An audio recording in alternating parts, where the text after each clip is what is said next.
नमस्कार मित्रांनो, आज आपण ॲसेट क्लासेसबद्दल बोलणार आहोत. इन्व्हेस्टमेंट ऑप्शन्स कोणते कोणते असतात. इक्विटी एक ॲसेट क्लास आहे, डेट एक ॲसेट क्लास आहे, लिक्विड एक ॲसेट क्लास आहे, गोल्ड एक ॲसेट क्लास आहे आणि रिअल इस्टेट एक ॲसेट क्लास आहे. तर ह्याच्याबद्दल आज आपण डिस्कस करणार आहोत की कोणत्या टाईपच्या इन्व्हेस्टर्सनी कुठे इन्व्हेस्टमेंट करायला पाहिजे आणि काय रिटर्न्स एक्सपेक्टेशन आपण या ॲसेट क्लासेसकडून ठेवली पाहिजे, याच्याबद्दल आपण इथे डिस्कस करूयात. सो पहिला ॲसेट क्लास आहे इक्विटी ॲसेट क्लास. हे जे स्टॉक मार्केट, शेअर मार्केट वगैरे आपण म्हणतो, कंपनीजचे स्टॉक्स विकत घेणे, कंपनीचे स्टॉक्स विकणे, या ज्या गोष्टी असतात ह्या इक्विटी ॲसेट क्लासच्या असतात. सो जर तुम्हाला भरपूर सारं नॉलेज आहे, ज्ञान आहे, तर तुम्ही डायरेक्ट स्टॉक्समध्ये जाऊन इन्व्हेस्टमेंट करू शकतात. पण तुम्हाला असं वाटतं की नाही, माझ्याकडे एवढा वेळ नाही आहे, मला कोणीतरी एक्सपर्ट फंड मॅनेजर पाहिजे आणि तो आमचे पैसे मॅनेज करावे, तर त्याच्यासाठी आपल्याकडे इक्विटी म्युच्युअल फंड्स पण आहेत. येणाऱ्या व्हिडिओजमध्ये मी तुम्हाला या सगळ्या गोष्टी व्यवस्थित समजून सांगणार आहे. सो हा एक इक्विटी ॲसेट क्लास आहे ज्याच्यामध्ये जे रिटर्न एक्सपेक्टेशन असतात ते थोडेसे जास्त आपण ठेवू शकतो. नॉर्मली जे एक रॅशनल रिटर्न एक्सपेक्टेशन आपण ठेवायला पाहिजे या ॲसेट क्लासेसमधून, म्हणजे एक 10 ते 12% वर एक्सपेक्टेशन ठेवू नये. जर मार्केटने रिटर्न्स दिले, जे हे सेन्सेक्स, निफ्टी वगैरे हे जे आपण सारखे नंबर्स बघत असतो स्टॉक मार्केटबद्दल, जे न्यूजमध्ये पण सांगत असतात, सो ह्याच्यामध्ये साधारणतः एक 10 ते 12% रिटर्न्स हे एक लॉजिकल रॅशनल रिटर्न एक्सपेक्टेशन लोकांनी ठेवावी असं मला वाटतं. हा एक ॲसेट क्लास आहे. दुसरा ॲसेट क्लास जो इंडियामध्ये खूप जास्त पॉप्युलर आहे आणि तो आहे डेट ॲसेट क्लास. आता डेट ॲसेट क्लासमध्ये काय काय येतं? डेट ॲसेट क्लासमध्ये आपले फिक्स डिपॉझिट्स येतात. डेट ॲसेट क्लासमध्ये आपलं PPF येतं. जर तुम्ही जॉब करत असाल, एम्प्लॉय असाल, तर तुमचा EPF सुद्धा डेट ॲसेट क्लासमध्ये येतो. National saving certificate debt asset क्लासमध्ये येतं. LICमध्ये तुम्ही काही इन्व्हेस्टमेंट केले असेल फिक्स्ड इन्कम परतावा वगैरेसाठी, तर ते सुद्धा तुमचं डेट ॲसेट क्लासमध्ये येतो. म्हणजे जिथे कुठे फिक्स्ड पर्सेंटेज इंटरेस्ट आपल्याला मिळत असतं त्याला डेट ॲसेट क्लास म्हणतात.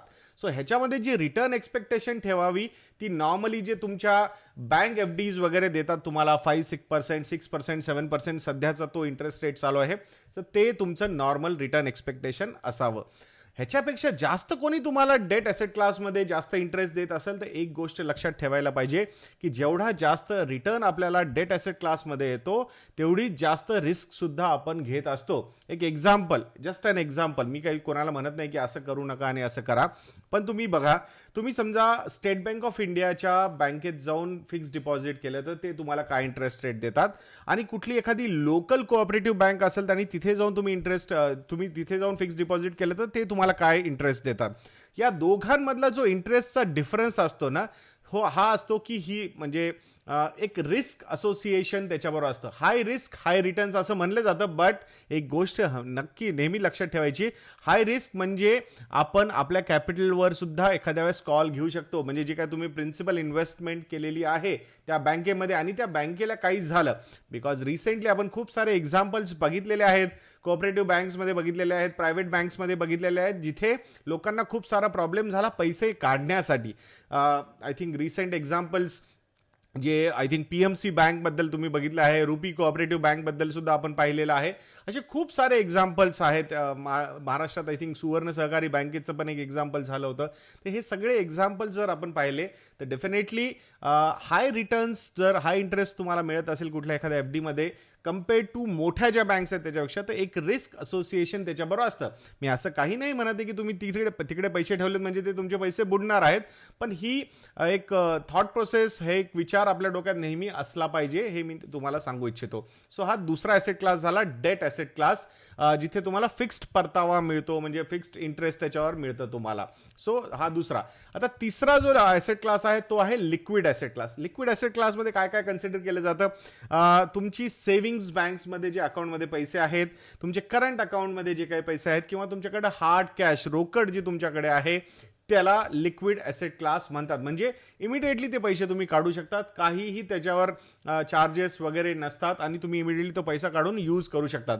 इवन फिक्स डिपॉझिट्सला सुद्धा खूप सारे लोक लिक्विड ॲसेट क्लास म्हणतात, बिकॉज आजकाल ते बँकांनी एक अवेलेबिलिटी दिली आहे ना आपल्याला, की तुमची फिक्स डिपॉझिट तुम्ही सेव्हिंग अकाउंटशी लिंक करून ठेवा आणि ते स्वीप आउट होत राहील. म्हणजे तुम्ही समजा विड्रॉल केलं तर तेवढ्या अमाऊंटची FD ब्रेक होऊन जाईल आणि ते पैसे तुमच्या अकाउंटमध्ये येऊन जातील आणि तुम्ही ते विड्रॉ करू शकतात. सो हे लिक्विड ॲसेट क्लास. याला लिक्विड का म्हणतात? कारण इमिडिएटली आपल्याला ते काढता येतात. So liquidity is very immediate, म्हणून ह्याला लिक्विड क्लास म्हणलं जातं. सो हे मेजर 3 ॲसेट क्लासेस आहेत. चौथा ॲसेट क्लास तो सुद्धा इंडियामध्ये खूप जास्त फेमस आहे आणि तो आहे गोल्ड ॲसेट क्लास. नॉर्मली जी तुमच्याकडे ज्वेलरी वगैरे असती त्याला मी सजेस्ट करेल की तुम्ही त्याला ॲसेट क्लास इन्व्हेस्टमेंट म्हणून कन्सिडर करू नका, कारण तुमच्या सांगण्यानी काहीही ती ज्वेलरी काही विकल्या जाणार नाही आहे किंवा काही होणार नाही आहे. सो इन्व्हेस्टमेंट तुम्ही समजा गोल्ड बार्स घेतले, गोल्ड कॉईन्स घेतले, गोल्डच्या रिंग घेतल्या किंवा गोल्ड बॉन्ड्स आहेत गव्हर्नमेंटने काढलेले, त्याच्याबद्दल आपण येणाऱ्या व्हिडिओजमध्ये भरपूर बोलू. गोल्ड फंड्स आहेत म्युच्युअल फंड्सचे, देन गोल्ड ETF आहेत, या गोष्टींबद्दलही मी तुमच्याशी बोलणार आहे येणाऱ्या व्हिडिओजमध्ये. सो असे gold as an asset class आणि ट्रेडिशनली फार फेमस पण आहे तो इंडियामध्ये. सो बट रिटर्न्सचे जे एक्सपेक्टेशन्स आपण बघितले असते तर लास्ट इयर खूप जबरदस्त रिटर्न्स दिले. आय थिंक 30,000वरून जवळपास 55,000 रुपयापर्यंत पर 10 ग्रॅम पर तोळा ते गोल्डच्या प्राइसेसवर आले. त्यामुळे लोकांना खूप जास्त रिटर्न्सची एक्सपेक्टेशन ऑटोमॅटिकली बिल्ड झाली असेल.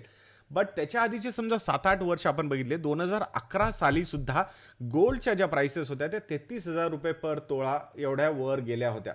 सो नाव त्याच्यानंतर किती वर्ष स्लगिश राहिलं गोल्डच्या प्राइसेस, म्हणजे त्याच जागी किंवा थोडंफार खाली गेल्या आणि त्याच्यानंतर एक स्पर्ट आला आणि ती प्राइस खूप वर गेली. पण आता 55,000वरून परत 45,000वर गोल्डची प्राइसेस आलेले आहेत. I will not be surprise, मला आश्चर्य वाटणार नाही की येणाऱ्या काही वर्षांसाठी स्लगिशनेस गोल्डच्या प्राइसेसमध्ये आपण बघू शकू. सो ती एक रिस्क नेहमी गोल्ड बरोबर असते. एखादं वर्ष येऊन जातं आणि तोडफोड रिटर्न्स देऊन जातं गोल्ड, बट त्याच्यानंतर फार मोठा स्लगिश पिरियड, फार मोठा टाईम करेक्शन गोल्डमध्ये होऊन जातं. सो ती रिस्क आहे. सो लॉंग टर्ममध्ये जर बघितलं आपण तर गोल्ड एक इन्फ्लेशनला बीट करणारा ॲसेट क्लास मला वाटतो. साधारणतः एक 7 ते 8%, 9% लॉंग टर्म रिटर्न ॲव्हरेज मी गोल्डमध्ये एक्सपेक्ट करण्यासाठी सांगेल तुम्हाला. सो ओव्हरऑल थोडंफार ॲलोकेशन करण्यात काही प्रॉब्लेम नाही आहे, बट खूप सारं एक्स्ट्रा ऑर्डिनरी ॲलोकेशन गोल्डमध्ये करणं विल नॉट बी ॲडवायझेबल. सो ते एक ॲसेट क्लास झाला. आणि 5वा ॲसेट क्लास तो आहे रिअल इस्टेट. येस, स्थावर मालमत्ता. जर आपण बघितलं म्हणजे प्लॉट्स म्हणा, फ्लॅट्स म्हणा, घरं म्हणा, लँड म्हणा, फार्म लँड्स म्हणा, शेती वगैरे, तर हे रिअल इस्टेट ॲसेटमध्ये येतात. नॉर्मली पहिलं जे घर असतं आपलं, पहिल्या घराला तुम्ही ॲसेट म्हणून कन्सिडर करू नका, कारण ते आपण कन्झ्युम करतो, आपण राहतो आहोत तिथे. सो आपण त्याला इन्व्हेस्टमेंट समजू नये, ते आपलं कन्झम्पशन आहे. सो त्याला वेगळं ठेवावं.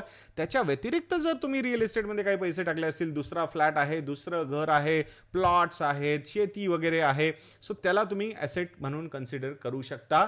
म्हणजे पुढे मागे जाऊन तुम्ही कधी विकणार वगैरे आहात कुठल्या एखाद्या फायनान्शियल गोलला अचीव्ह करण्यासाठी, सो त्याच्यासाठी ते कन्सिडर केलं पाहिजे.